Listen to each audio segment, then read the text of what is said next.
Do you like death? Are you interested in other cultures and history? Are you interested in rites, rituals, and practices from around the world? Well, boy, howdy, have I got the podcast for you. Mortals Podcast is a podcast hosted by myself and two other people by the name of Janine and Mariah, and we talk about death and stuff. We've got 6 episodes out right now, and in each episode we talk about some type of burial or some other death-related topic, and we have a discussion about it. We have had so much fun making it, and I like to think that we've all learned a lot as we've been doing the research for these episodes and listening to the episodes that the others have led. And if this is something that interests you, please check it out on all of these platforms where it is currently streaming, and give us a follow on our social media.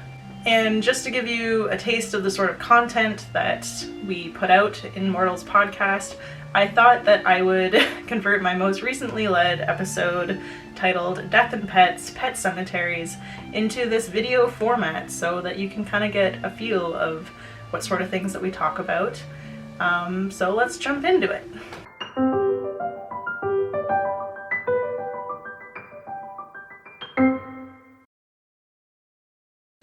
So in doing the research for this episode, I wanted to start as far back as I possibly could, potentially with the world's first pet burial, if I could find anything like that.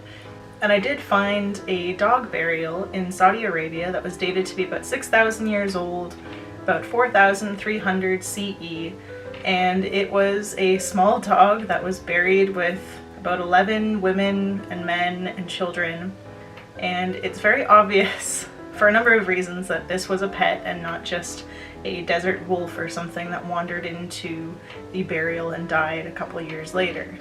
On one hand, the fact that this animal appeared to be specifically buried with the family is a pretty sure sign that it was at least like a familial pet, or there was some emotional attachment to this dog. Additionally, it was also a much smaller dog than the dogs that you saw in that area. In this region at the time, there were very large desert wolves roaming the area, and this dog supposedly was pretty small and about the size of your average family dog today. This burial is super interesting for a number of different reasons, but for one of my favorite, it actually caused ripples in the dog domestication history research area, because this burial actually pushed back the date of domestication of dogs back by about 1,000 years, which is really interesting, I think. The next stop on our pet cemetery tour that I have for you is the Ashkelon Cemetery in Israel. This burial contains the remains of some 1,300 dogs, and it was discovered in the 1980s, though it is dated to be between the 4th and 5th century CE, and it was only in use for about 50 years. This burial is quite a bit of a mystery as it contains some 1,300 dogs, mainly puppies and young-ish dogs, and none of them seem to have any of the familial or emotional attachment that we see in other animal burials and pet cemeteries later on and around the same time. None of the dogs have grave goods. They aren't buried in a particular direction or anything like that. And it's just really strange, for one thing, that there doesn't appear to have been any sickness with any of the dogs. They couldn't find anything in that regard. And one might also think that maybe it was a sacrifice or something with this many dogs in such a short 50-year period. But I guess it turns out that, there's no essentially trauma on the remains that would be evident of that sort of activity. So it's kind of a mystery how all of these dogs ended up in this one area that were obviously buried by people, but we don't know what happened to all these dogs and we don't know why they're there. It's a little bit of a mystery, which is kind of cool. Jumping right into our next pet cemetery is one of my personal favorites that is actually a recent discovery, as in within the last year or so. The research paper that I was reading about this was only dated to 2021. It's really fresh off the press. And here we're stopping in Egypt at a small town called Marsa Alam, and we have another pet cemetery of about 500 animals. Up until this point, we've mainly been talking about dog burials, but this one actually is primarily cats. About 90% of the animal remains found in this cemetery are cats, but the other 5% are generally dogs, as well as a couple monkeys, which is interesting. But unlike the Ashkelon cemetery, the last one that we talked about from Israel, this cemetery is filled with love. It is very obvious that people cared for these pets, as many of the animal remains have collars decorated with glass and shell and beads. And even my favorite is one that is actually buried on the wing of a large bird. So I don't know if maybe it was the cat's final triumph and he was laid to rest on this large wing. But many of them are wrapped in textiles, or they have small pieces of pottery buried with them. And it's very obvious that this was, in every sense of the word, a pet cemetery where people could go and lay their familial furry friends to rest. And essentially, one thing that we talk a lot about in Mortals is how graves and cemeteries are more for the living than it is for the dead. And you can see how much love went into these graves just by the things that are left behind. One of my favorite things about recording this episode was just the love that we are able to see from a pet owner 2,000 years ago, 5,000 years ago, and we're able to see that things really haven't changed much. You know, we still grieve over our pets dying. We still want them to have their favorite toy in the afterlife. We still want them to be happy. One of the final cemeteries that I talk about in this episode of Mortals is the Cemetery of Domestic Animals, which is located just off the River Seine, about 8 kilometers outside of Paris. At one point, this was considered to be one of the earliest animal necropolises in the world, but as you can see from the last several minutes that you've been watching this video, that isn't necessarily the case anymore. This cemetery was founded several thousand years later than the ones that we've been talking about, in the 19th century. And when it was first founded, it was actually reserved for more higher clientele.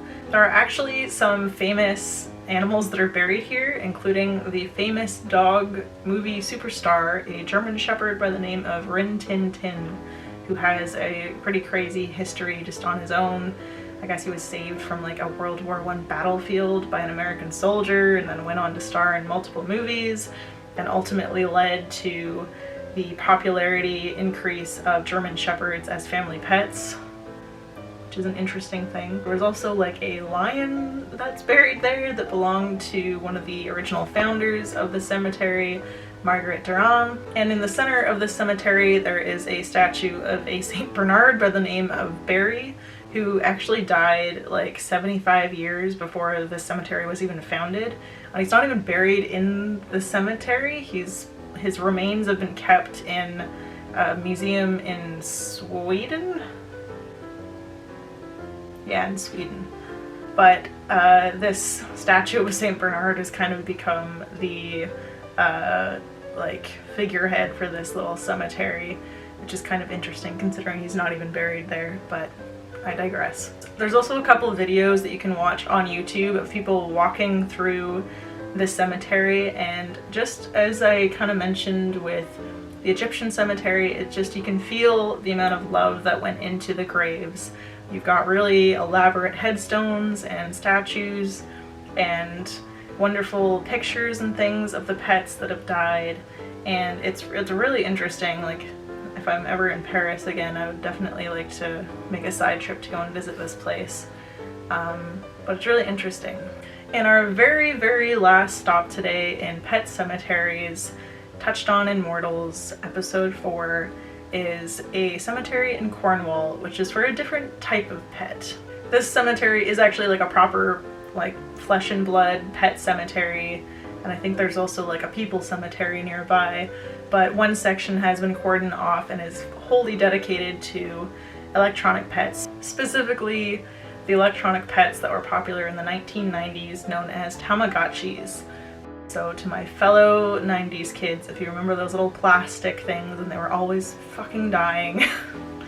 And so some people couldn't bring themselves to reset, or they forgot to feed them in the middle of the night, and they experienced death to a degree for the first time. and these people have laid their Tamagotchis to rest in this tiny little cemetery in Cornwall, England.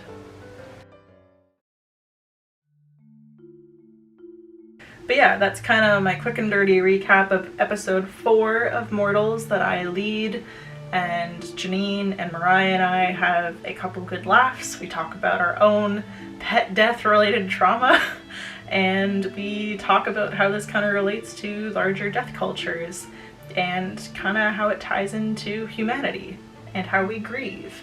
So if this video interests you and you want to learn more about pet cemeteries or death culture or the human grieving process, but yeah, if you are interested in the podcast, check out the podcast. If you enjoyed this video from me, hit the subscribe button. Let me know about your pet-related trauma, and if you ever buried your pet in a pet cemetery, or if it's just in the old family backyard, and I'll see you next time.